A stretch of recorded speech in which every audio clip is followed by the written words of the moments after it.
বন্ধুরা, কেমন আছো তোমরা সবাই? আশা করি সবাই অনেক ভালো আছো। আমিও অনেক ভালো আছি। বন্ধুরা, আমরা সবাই তো বিটিএসকে চিনি। আমরা দেখেছি বিটিএস কত অ্যাওয়ার্ড পেয়েছে, কত সাকসেস অ্যাচিভ করেছে নিজের লাইফে। কিন্তু আমরা কি জানি বিটিএস এর এই সাকসেসের পিছনে কতটা ত্যাগ এবং পরিশ্রম রয়েছে? আজকের এই ভিডিওতে আমরা জানব বিটিএস মেম্বার কিম তাইয়ং এর লাইফ স্টোরি সম্পর্কে। তো বেশি দেরি না করে শুরু করা যাক। কিম তাইয়ং এর বাবা মা দুইজনই কৃষিকাজ করতেন। কিম তাইয়ং নিজের ছোটবেলায় বেশিরভাগ সময় তার গ্র্যান্ডমাদারের সাথে কাটিয়েছেন, কারণ তার বাবা মা কাজে খুবই ব্যস্ত ছিলেন।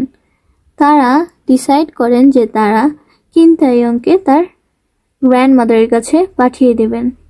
তো তারপর থেকেই কিম তাইয়ং এর দেখাশোনা করতেন তার গ্র্যান্ডমাদার। কিম তাইয়ং এর গ্র্যান্ডমাদারের ইচ্ছে ছিল তিনি কিম তাইয়ংকে টিভিতে দেখবেন। তিনি চাইতেন কিম তাইয়ং বড় হয়ে সুপারস্টার হোক। কিম তাইয়ং এর পুরো পরিবারই ডেইগু শহরে থাকতেন। কিম তাইয়ং এর একটি ভালো বন্ধুও ছিল, তো যে কিনা বিগ হিটের অডিশন দেওয়ার জন্য যাচ্ছিল। তখন সে ভিকেও যেতে বলে, কারণ তার একা যেতে ভয় করছিল। ভিও তার সাথে যায় তাকে সাপোর্ট করতে। তার অডিশন দেওয়া শেষ হলে তারপর সে ভিকেও বলে অডিশন দিতে। তারপর ভিও অডিশন দেয়। তারপরে সে অডিশনে এবং তিনি অডিশনে সিলেক্ট হয়ে গিয়েছিলেন। এটা শোনার পর তার ফ্যামিলির মানুষ অনেক খুশি হয়, তাকে অ্যাপ্রিসিয়েট করে, তাকে সাপোর্ট করে। তারপর তিনি যান বিগ হিটের ট্রেনিং করতে। মাঝে মধ্যে যখন কিম তাইয়ং এর বাবা মা কিম তাইয়ং এর সাথে দেখা করতে যেতেন, তখন কিম তাইয়ং বলতেন, আমি খুবই ক্লান্ত, এখানে সবাই আমার সাথে মিসবিহেভ করে, আমার সাথে খুব খারাপ আচরণ করে। ইভেন কি বিটিএস মেম্বার ভি কে হাইড করা হয়েছিল। 2012 সালে বিটিএস এর সব মেম্বাররাই আত্মপ্রকাশ করেন, শুধু বিটিএস মেম্বার ভি ছাড়া। তার কোনো কিছু করাই অ্যালাউ ছিল না।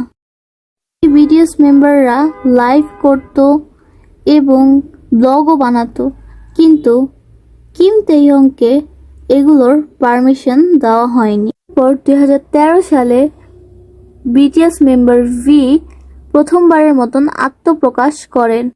কঠোর পরিশ্রম করার পর বিটিএস 2016 সালে প্রথমবারের মতন best artist of the year award পেয়েছিলেন।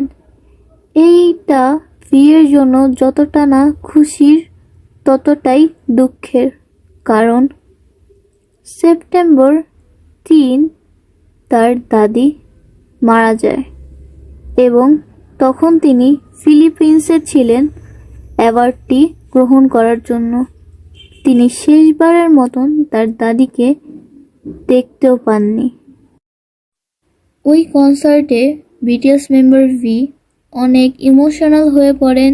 তিনি তার গ্র্যান্ডমাদারের কথা বলেন এবং তিনি কান্না করে দেন। তিনি সবার সাথে শেয়ার করেন তার গ্র্যান্ডমাদারের স্বপ্ন। তিনি অনেক কান্না করেন ওই স্টেজে। আমার বলতে গেলেও অনেক খারাপ লাগছে। ধরতে গেলে প্রায় ছোটবেলাটা পুরোটাই তিনি কাটিয়েছেন তার গ্র্যান্ডমাদারের সাথে। তার গ্র্যান্ডমাদারের জন্য তিনি কতটা পরিশ্রম করেছেন, তার গ্র্যান্ডমাদারের স্বপ্ন পূরণ করার জন্য তিনি সব অপমান সহ্য করে আজ এই পর্যন্ত আসতে পেরেছেন। আমার সব থেকে খারাপ যে ব্যাপারটা লেগেছে সেটা হলো কিম তাইয়ং এর দাদি যখন মারা গিয়েছিলেন তখন সেটা সে সবার কাছে শেয়ার করেন।